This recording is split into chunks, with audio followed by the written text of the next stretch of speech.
Okay. So, good evening, everybody. So, I'll begin with the topic straight away. I'll be talking about dyslipidemia and chronic kidney disease. Uh, I'm speaking from Bangalore. I work in Fortis Hospital. So, as we all know, cardiovascular death is the commonest cause, accounting for over 50% of all deaths in chronic kidney disease. Increased cardiovascular risk is present even at minor levels of renal impairment and is highest with end-stage renal disease. So, as the kidney functions deteriorate, the risk of cardiovascular diseases become more and more. Renal dysfunction changes the level, composition, and quality of the lipids in favor of a more atherogenic. So, kidney disease, renal dysfunction, irrespective of etiology, changes the composition and quality of these lipids in favor of a more atherogenic profile, that is, one which causes more atherosclerosis and cardiovascular disease. So, this is how the two components, how kidney disease can lead to atherosclerosis. One is dyslipidemia, which I will be talking about in detail. The other is endothelial dysfunction, which go hand in hand.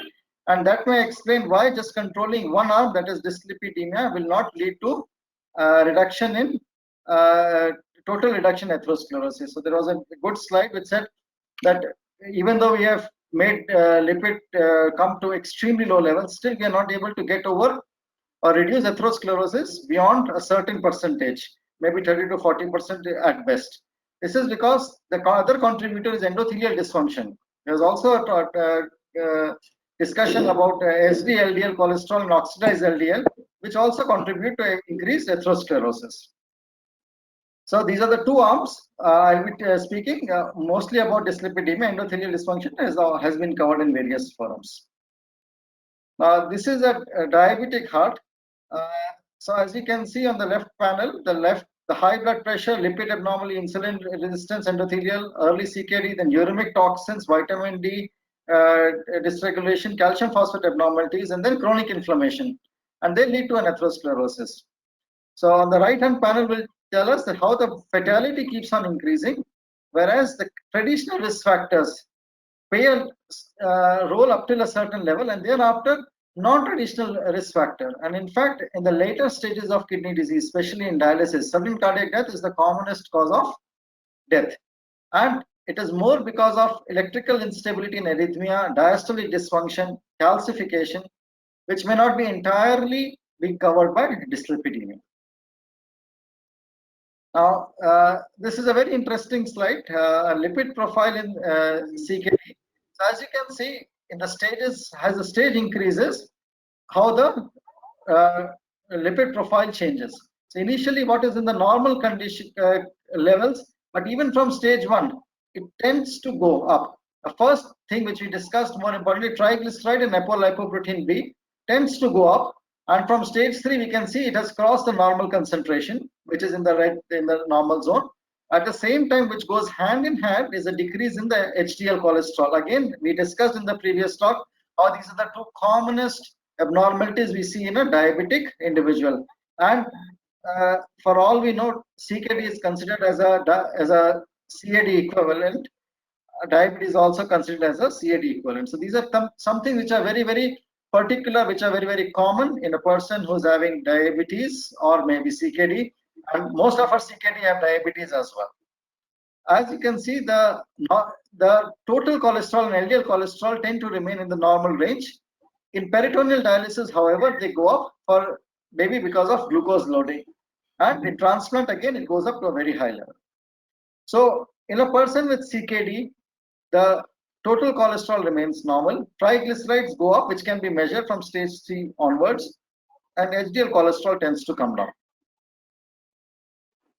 So the three things which you see is hypertriglyceridemia, low level of HDL, and various levels of LDL and total cholesterol. So what is the pathophysiology? Now, pathophysiology, there are three major things. One is the altered metabolism of postprandial lipoproteins and other triglycerides. Second is a change in reverse cholesterol transport and lipoprotein structure. And third is the post-translation modification of lipoproteins and increased levels of lipoprotein little a, which is a very important factor in atherosclerosis and thrombosis. So coming to it, as you can see, this is the diagram in which how the lipid is mobilized. This is the blue circles tell what happens in a CKD population. So coming to the first abnormality, which is the altered metabolism of postprandial lipoproteins, and so as you can see, it leads to high lipoprotein, decreased lipoprotein lipase levels, a decrease to LCAT levels, and this in turn increases the, again there is also decrease in ApoC3 levels, which also decreases the, because of CKD there is decreased lipoprotein lipase. So two major abnormality, decreased lipoprotein lipase and decreased LCAT abnormalities, which as you can see, will cause increase in HDL precursors and increase in chylomicrons, which are rich in triglycerides. So the net effect is increased triglycerides and decreased HDL, as HDL precursors cannot be converted to HDL, and chylomicrons, which are all triglyceride rich proteins. So increased triglycerides and decreased HDL. The second part of the pathophysiology, change in reverse cholesterol transport and lipoprotein structure. As you can see, CKD leads to a decreased expression of ABCA1 and ABCR1 receptors, which cause decreased liver synthesis of ApoA1 and decreased LCAT. And again, this prevents the mobilization of lipids from the macrophages to the LDL precursors, and therefore the reverse cholesterol transport is inhibited, and therefore most of the they stay in the subendothelial space and lead to atherosclerosis. And this also explains the decreased HDL. And the third part is post-translation modification of lipoproteins and increased levels of lipoprotein A. What happens in chronic kidney diseases? There is increase in lipoprotein A levels, and there is increased reactive oxygen species and inflammation, which causes increased oxidized LDL and increased carbamylated LDL. So these are the worst of the LDL cholesterol, and they therefore lead to increase atherosclerosis. Now, one of the things which is always spoken about is reverse epidemiology in CKD. Is malnutrition the key? As you can see in the left-hand panel, and I think it was discussed in Dr. Subramanian's talk as well, that the higher the cholesterol, the better it is. As you can see, the lower the cholesterol, the worse is the risk of death. Now, why is this reverse epidemiology? In fact, it should be the better off. But again, on the right, as I can see, there's again a reverse paradox in patients with dialysis. The lower the BMI, the worse the mortality. So therefore, it means that malnutrition may be the key, because of which the cholesterol may be lower. It indicates poor malnutritional states, and therefore lower cholesterol may not always be very good for people in CKD. Now, whether reverse epidemiology is true, whether high cholesterol will actually lead to better outcomes. Now, there was a very good article in Journal of Nephrology in 2008 on how to test the hypothesis, whether it is the inflammation, malnutrition, because of which low cholesterol is seen and is worse, or whether high cholesterol, increasing cholesterol will be better in patients of CKD. So what they proposed is that they should study people with ApoE4. This thing, that means there are people who have got by themselves without CKD, they would have high cholesterol levels and they have got increased disease burden. So in these people, when the cholesterol would be high despite CKD, do they do better? So that would counteract. Unfortunately, there has been no study to counteract, but this will prove whether high cholesterol is better or it is because of malnutrition which is causing increased CKD mortality. Now, coming to the treatment, patients of CKD not on dialysis, transplant, and nephrotic. These are the four categories in which I'll be covering the treatment. As always, as discussed, in general population, a linear relationship exists between plasma cholesterol concentration and risk of coronary heart disease. For every 40 mg increase in LDL, a risk of coronary heart disease increases by 40%. So what Dr. Alok Gupta tells, 1% per 1 mg DL theory holds true. However, in patients on dialysis, LD cholesterol is a negative association with all-cause mortality at below average LDL cholesterol, referred to as reverse epidemiology, which I spoke about.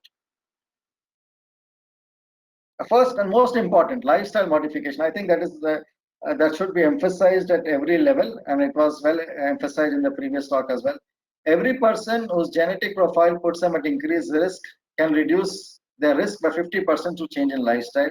Maintaining normal weight and blood sugar level, reduction in intake of simple sugars, as was pointed out by Dr. Subramaniam, refined carbohydrates, and increase in physical activity will improve lipid levels and provide healthful benefits as well. This is the algorithm which we usually follow. I think this is 2008. Again, LDL more than 7. We add first drug to be added is a statin. If the LDL cholesterol is still more than 70, we add ezetimibe. If that doesn't tolerate, cannot distill, it is high, then we can think of this CSPK9 inhibitors or lipid lowering therapies.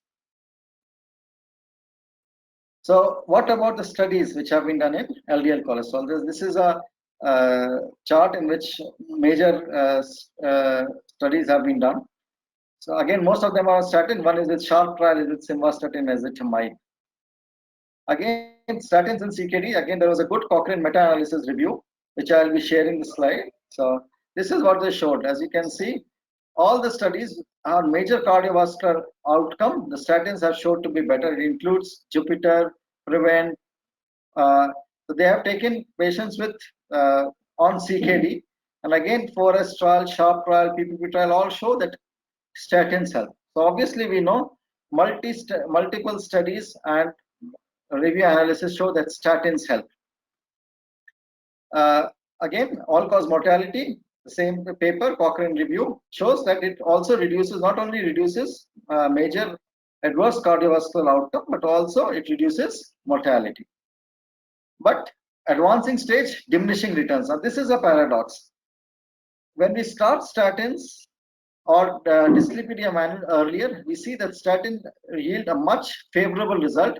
But as the CKD stage advances, it almost crosses the line of unity. And by CKD stage 5, they may not be as beneficial as they are when started early in CKD 2, 3, and 4.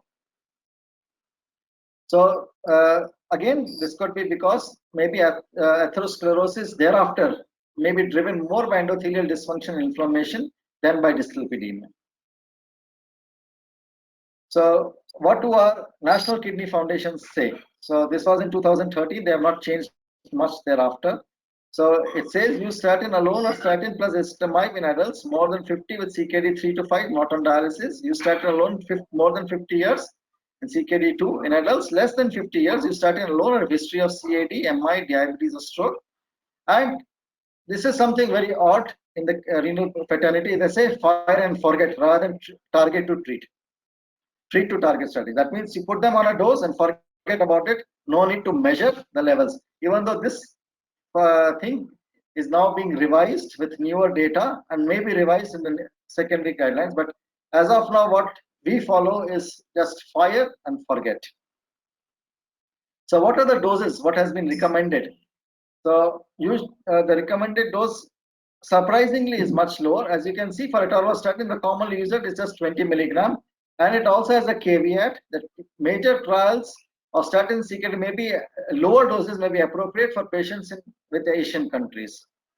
So when you are following fire and forget strategy and put them on 20 mg at the maximum, I think something needs to be looked into. But this is what the current recommendations say. So what are the special situations? Dialysis, transplants, and nephrotic. As spoken in the previous slides, dialysis, diminishing returns. Obviously, 4 trials, SHARP, 4D, Aurora. Only in SHARP there was reduction in major atherosclerotic events, but there was no difference in non-fatal MI and cardiovascular mortality. 4D and Aurora were negative studies. So in dialysis, therefore, the recommendations are that you should, if the person is not on statin, there is no need to start them on statin. If they are on statin and they are tolerating, we continue, but we do not change. Again, dyslipidemia and renal transplant, it's a different game. Once the patient receives the kidney, they are all well, they start eating well, everything becomes better. But again, They are always on some type of medication, and they can cause dyslipidemia. Most notorious are steroids and calcineurin inhibitors. Calcineurin inhibitors, especially cyclosporin, increase LDL cholesterol by reducing binding to the LDL receptor and decrease bile acid synthesis and promotion of glucose intolerance. Tacrolimus per se causes more glucose intolerance, but the LDL levels are not as much affected by tacrolimus as they are by cyclosporin. mTOR inhibitors, we are using them left, right, and center in start of 2000, but they have become out of favor. They have got anti-atherogenic effect, but they raise LDL cholesterol more than calcineurins by inhibition of LPL and increase lipoprotein synthesis. Corticosteroids induce insulin resistance, and they cause a significant increase in triglycerides. Especially, we see them in early on when they are on high dose of corticosteroids. One thing to note is that calcineurin inhibitors and statins have got drug-drug interaction. That is to say, if you want to put somebody on 40 milligram of atorvastatin, the dose what you should do is 50% of what is the recommended dose. So if you are giving 10 milligrams of atorvastatin, it is equivalent to 20 milligram of atorvastatin. If you are giving them 40 milligram of atorvastatin, it is equivalent to 80 milligram of atorvastatin if you are using calcineurin inhibitors.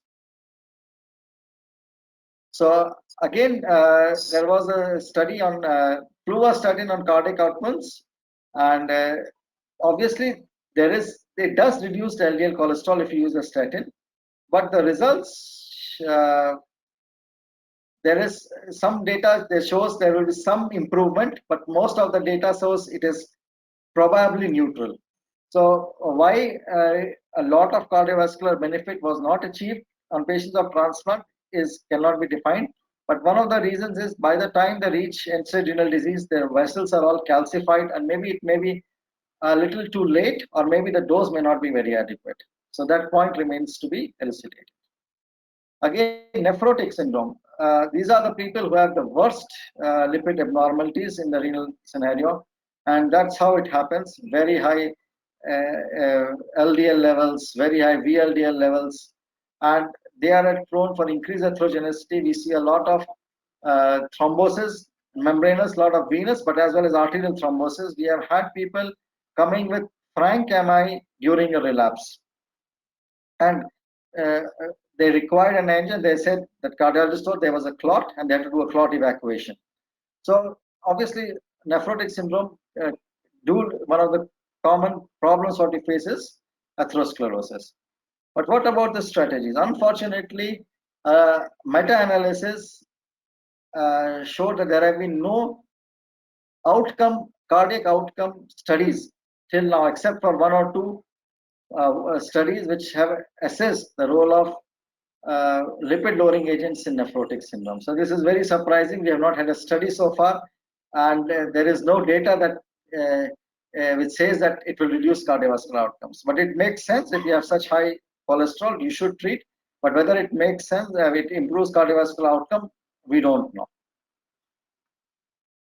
So other agents, fibrates and bile acid sequestrants. Fibrates decrease cardiovascular risk in general population, particularly with high triglycerides. However, fibrates may increase, especially in people with GFR less than 130. I think it was pointed out in the previous talk as well. Very little evidence to recommend the use of fibrates in CKD unless triglycerides are sky high, more than 1,000. Bile acid sequestrant decrease LDL cholesterol but increase triglycerides. So in CKD is not much studied.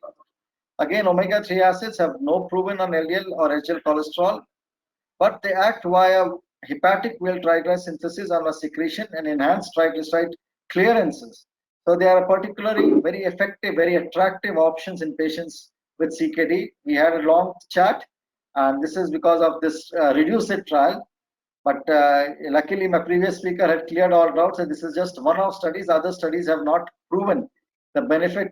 But as Dr. Ashutosh told, that it may be related to the salt, what they're using icosapent or some other salt, we don't know. But this was a positive study, and in which obviously they used people have triglycerides more than 135, as it was pointed out, and they used daily 4 grams versus placebo, and the the endpoints was cardiovascular death, non-fatal MI, stroke, coronary revascularization.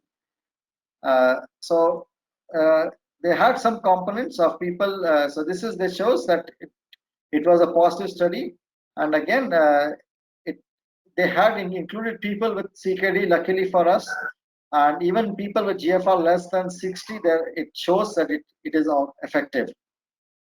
Obviously, it has to be confirmed in further studies. Until the other studies also show similar data, we won't be able to recommend it for all and sundry. So it says that reduce the risk of ischemic events. So these are the other drugs which we use. These are the places where they act. Of importance, again, we had spoken about the CETP, cholesterol transport proteins, transfer proteins. So this is what most of the time, this is the mechanism of action. In the HDL particle, they are internalized through receptors by directly or by indirectly, but some of them, they get incorporated in VLDL and LDL, and it was told that if we inhibit this enzyme, we'll have a higher level of HDL. But again, as it was discussed, you are going to have an HDL, but it will be an overloaded HDL. It won't be doing its function properly. You'll have increased numbers, but may not have increased functionality. So that may be the reason why was halted, because of lack of beneficial effect. The two drugs were halted, so it has not proven to be beneficial. The newer agent, PCSK9 inhibitors, again, what it basically this drug does is this PCSK are involved in degradation of LDL receptors. So by putting a PCSK inhibitor, you're preventing degradation of LDL receptors, so they are able to work for a longer time and swallow up all the LDL from the circulation. So again, there's one study by Chartian from Journal of America. It shows that there is risk reduction, but even in stage 3 and beyond of chronic kidney disease, and this unfortunately is not statistically significant, but in early stages there is some statistical significance of this drug. So it can be tried in people with CKD, especially in early stage of CKD who have uncontrolled lipid profile, as pointed out in the previous strategy, after full dose of maximum dose of tolerated statin and ezetimibe, and maybe saroglitazar, as it was pointed in the previous study. So these are the newer potential agents which can be tried. I won't go into all of them, but they are trying at various levels to attack and decrease the level of atherosclerosis in patients with CKD. So what are the recommendations? So as we stand, what are the recommendations? Again, this is our guideline, which comes from Kidney Disease Improving Global Outcome, or KDIGO guidelines. So it says that all adults with newly identified CKD, including those with dialysis transplantation, we recommend a lipid profile. In adults with CKD, a follow-up is not required, which is for the majority of the patient, which is surprising, but this is what they state. Again, what I discussed previously, adults more than 50 with GFR less than 60, but not treated with chronic dialysis transplantation, we recommend starting with a statin and ezetimibe and or statin and ezetimibe. With more than 50 with GFR more than 60, we recommend a statin. With 18 to 49 years of age, not treated with chronic dialysis transplantation, we suggest statin treatment more of the following risk factors, as elucidated. In dialysis dependent, we suggest that statins or ezetimibe may not be initiated. And people who are receiving at the time of we suggest them to continue. In transplant, we suggest treatment with a statin. Triglyceride lowering, only lifestyle changes has been advised, no drugs. So this is what it is. Treat for fire and forget strategy. So, but thereafter there have been other recommendations. So AHA says different intensities of statin depending upon the risk factors, and they ask for 10 years using the cohort. The JBS guideline they also, so most of the guidelines say stratification, and based on the stratification, titrate your dose of statins.